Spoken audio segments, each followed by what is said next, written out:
Election commission 27 October একটি press কনফারেন্সে যখন কনফার্ম করলো যে পশ্চিমবঙ্গে স্পেশাল ইন্টেন্সিভ রিভিশন অর্থাৎ ভোটার লিস্ট নিবিড় সংশোধন হবে, ঠিক তারপর তৃণমূল কংগ্রেসের জেনারেল সেক্রেটারি অভিষেক ব্যানার্জি তিনিও 28 অক্টোবর প্রেস কনফারেন্স করেন।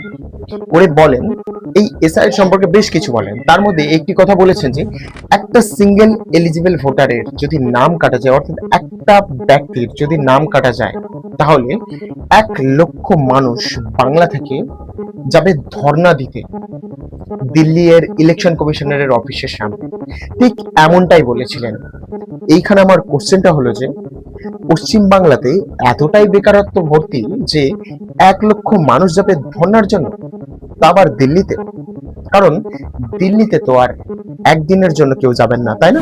দ্বিতীয় পয়েন্ট হলো যে উনি এটাও বলেছেন যে 2002 সালে যখন ভোটার তালিকায় নিবিড় সংশোধন হয় তখন নাকি 2 বছর প্রায় সময় লেগেছিল। তবে এখন এত তাড়াতাড়ি ভোটের আগে 1-2 মাসের মধ্যে কিভাবে করবে ইলেকশন কমিশন এই ভোটার আর কি নিবিড় সমীক্ষাটা? এখানে এটা বলার আগে উনি কি একবারও ভাবেননি যে 2002 সালের ভারতবর্ষ আর এই এখনকার 2025 সালের ভারতবর্ষ কতটা উন্নত হয়েছে, কতটা বদলেছে? মানে আজ থেকে প্রায় 23 বছর আগে যেই কাজ 2 বছর লাগতো, সেই কাজ আজ 2025-এ দাঁড়িয়ে 2 মাস কি যথেষ্ট সময় নয়? সে বাড়িতে বাড়িতে গিয়েই হোক না কেন, অথবা অনেক ম্যান পাওয়ার দিয়েই হোক, এখন অনেক টেকনোলজি উন্নত হয়েছে, সেই হিসেবে 2 মাস সময় এনাফ। ইলেকশন কমিশন যদি 2 মাসে করবে বলছে তা করুক। সেটা কিভাবে করবে ওনারা সেটা বুঝবেন, ওনাদের কাজ ওনারাই বুঝবেন। হঠাৎ করে কেউ যদি এখন বলে বসে যে 2002 সালে 10 গ্রাম সোনার দাম 5,000 টাকা ছিল আর এখন সেই সোনা বেড়ে প্রায় 1,30,000-এর উপরে হয়ে গিয়েছে, কিভাবে এর উত্তরটা দেবে? কে এই উত্তরটা দেবে? কোনো লজিক আছে এই প্রশ্নটা? তৃতীয়ত, উনি বলেছেন যে এনআরসি এর জন্য একজন মারা গিয়েছেন, এমনকি লিখেও গিয়েছেন যে উনি এনআরসির জন্য মারা গিয়েছেন। আবার একটা হিন্দু মানুষ, আবার ওনার নাম 2002 সালের ভোটার লিস্টেও আছে। প্রথমত ওনার যদি 2002 সালের ভোটার লিস্টে নাম থাকে তাহলে ওনার এই আত্মহত্যার কারণটা অ্যাকচুয়ালি কি? উনি তো আরামসে থেকে যাবেন। আবার সিএ আছে যেখানে হিন্দু মানুষদের কোনো অসুবিধাও হবে না। দ্বিতীয়ত, আজকালের মধ্যে ওনাদের পরিবারের বেশ কিছু সদস্যরা ওনারা বলেছেন যে ওনার ডান হাতে 4খানা আঙুল কাটা। উনি লিখবেন কিভাবে? এই প্রশ্নের উত্তরটা কে দেবে? এখানেও ভাববার বিষয়, কিন্তু তবু আমি দিলাম এই বিষয়টা উড়িয়ে।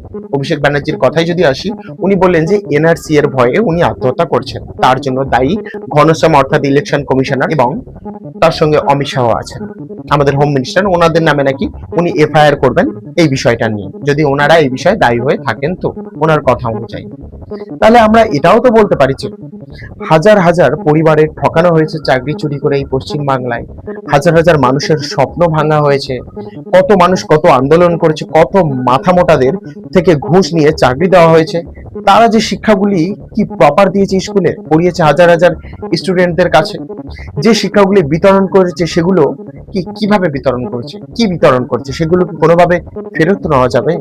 তারপরে কি ভালো শিক্ষা দেওয়া যাবে? আরো কত শিক্ষিত মানুষদের চাকরি বিনা কারণে কেড়ে নেওয়া হয়েছে শুধুমাত্র ঘুষের কারণে। তারা এমনকি কারি কারি টাকা লোনও রেখেছিল শুধুমাত্র এই সরকারি চাকরির ভরসায়। তাহলে তাদের জন্য দায়ীটা কি? উত্তরটা কে দেবে?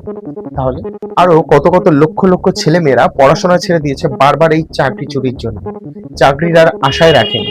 আরো কত কত ভালো মেধাবী ছাত্ররা অন্য কোনো লাইনে কাজের জন্য ঢুকে গিয়েছে, যে লাইনে হয়তো একজন পড়াশোনা না জানা মানুষও কাজ করতে পারে। তাদের এখন চাপে পড়ে সেই সবও কাজ করতে হচ্ছে। এই সবের জন্য দায় কে নেবে? যদি একজন হিন্দু মানুষ মারা যায় এনআরসি এর নামে, আর তার জন্য দায়ী যদি ইলেকশন কমিশনার আর অমিত শাহ হয়ে থাকেন, এটা ঠিক মানছি, এটা ঠিক মানছি, অবশ্যই দায়ী। তাহলে পশ্চিম বাংলায় এই সবের জন্য দায়ী কে হবে? কার নামে এফআইআর হবে? কে করবে এই এফআইআর?